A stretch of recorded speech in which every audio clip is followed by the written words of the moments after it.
السلام علیکم ورحمۃ اللہ وبرکاتہ۔ محترم ناظرین، امید کرتا ہوں آپ خیریت سے ہوگے۔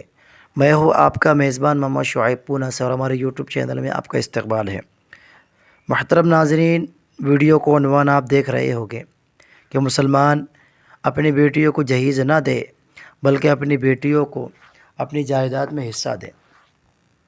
Lucknow All India Muslim Personal Law Board Working Committee نے ہفتے کو لکھنؤ کے عیش باغ میں واقع دارالعلوم فرنگی محلی ہال میں منعقدہ ایک کانفرنس کا انعقاد کیا۔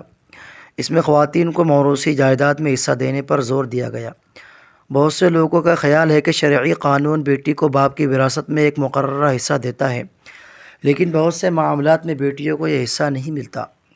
مقررین نے ملک بھر کے مسلمانوں سے اپنی بیٹیوں کو جائیداد میں حصہ دینے کی اپیل کی۔ All India Muslim Personal Law Board کے تحت دارالعلوم فرنگی محل میں تفہیم شریعت کانفرنس کا انعقاد کیا گیا، جس کی صدارت آصف احمد بستوی نے کی۔ انہوں نے خاندان کی تعمیر میں خواتین کا کردار کے موضوع پر خطاب کیا۔ کانفرنس کا افتتاح مولانا خالد رشید فرنگی محلی نے کیا۔ اس موقع پر مولانا عتیق احمد بستوی نے کہا کہ دین اسلام میں خواتین کو بہت اہمیت، عزت اور حقوق دیے گئے ہیں۔ یہ حقیقت ہے کہ ماں کی گود بچے کی پہلی درسگاہ ہوتی ہے۔ انہوں نے مزید کہا کہ گھر کے انتظام کی ذمہ داری صرف خواتین پر عائد ہوتی ہے۔ اسلامی شریعت اس کی مکمل رہنمائی کرتی ہے۔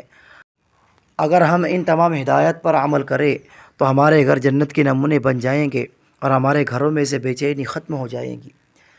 مولانا خالد رشید فرنگی محلی نے مسلم پرسنل لاء بورڈ کی تاریخ پر بات کرتے ہوئے کہا کہ یہ بورڈ 1973 میں قائم ہوا تھا۔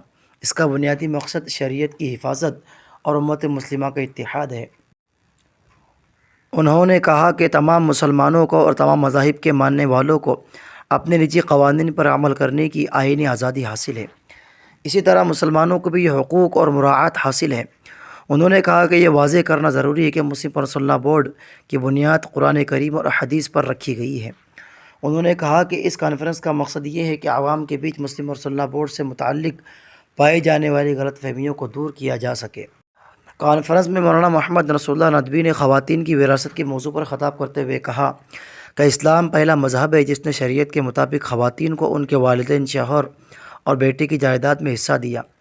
انہوں نے کہا کہ مسلم پرسنل لاء بورڈ نے حکم دیا کہ وراثت میں حصہ ماں، بہن، بیوی، بیٹی، پوتی، پڑپوتی، نواسی، سوتیلی، بہن، دادی اور نانی کو حصہ دیا جائے۔ ان حصوں کا تعین قرآن پاک نے کیا ہے۔ ہائی کورٹ کے وکیل شیخ سعود رئیس نے مسلم پرسنل لاء بورڈ کی آئینی حیثیت پر اظہار خیال کرتے ہوئے کہا کہ ہندوستان کے آئین کے آرٹیکل 25 میں کہا گیا کہ ہر شہری کو اپنی پسند کا مذہب اختیار کرنے، اس کا پرچار کرنے اور اس پر عمل کرنے کی آزادی حاصل ہے۔ انہوں نے کہا کہ شریعت اپلیکیشن ایکٹ 1937 میں اس بات کا ذکر کیا گیا ہے کہ وہ مقدمات جن میں دونوں فریق مسلمان ہیں اور ان کیسز کا تعلق نکاح، خلا، فسخ، تفریق، طلاق، لعان، عدت، نفقہ، وراثت، وصیت، ولایت، رضاعت، اذان اور وقف سے ہے تو ان معاملات کا فیصلہ صرف مسلم پرسنل لاء بورڈ کی روشنی میں کیا جانا چاہیے۔ اس کانفرنس میں علماء کرام، دانشوروں، وکلاء، طلباء اور خواتین نے بڑی تعداد میں شرکت کی۔ تو ناظرین، سنا آپ نے، مسلم پرسنل لاء بورڈ نے تمام مسلمانوں سے یہ اپیل کی ہے کہ وہ اپنی بیٹیوں کو جہیز نہیں بلکہ اپنی وراثت کے اندر ان کو حصہ دے۔ بہت سارے مسلمان اپنی بیٹیوں کی وراثت کا حصہ مار جاتے ہیں اور اپنی بیٹیوں کو وراثت میں حصہ نہیں دیتے۔ سارے مسلمان اپنی بیٹیوں کو جہیز میں سامان دے کر یہ سمجھتے ہیں کہ ہم ان کا پورا حق ادا کر رہے ہیں اور جائیداد میں سے ان کو کوئی حصہ نہیں ملے گا، حالانکہ یہ بالکل اسلام کے خلاف غلط سوچ ہے، برہمن واد سوچ ہے۔ اس سے تمام مسلمانوں کو بچنا چاہیے۔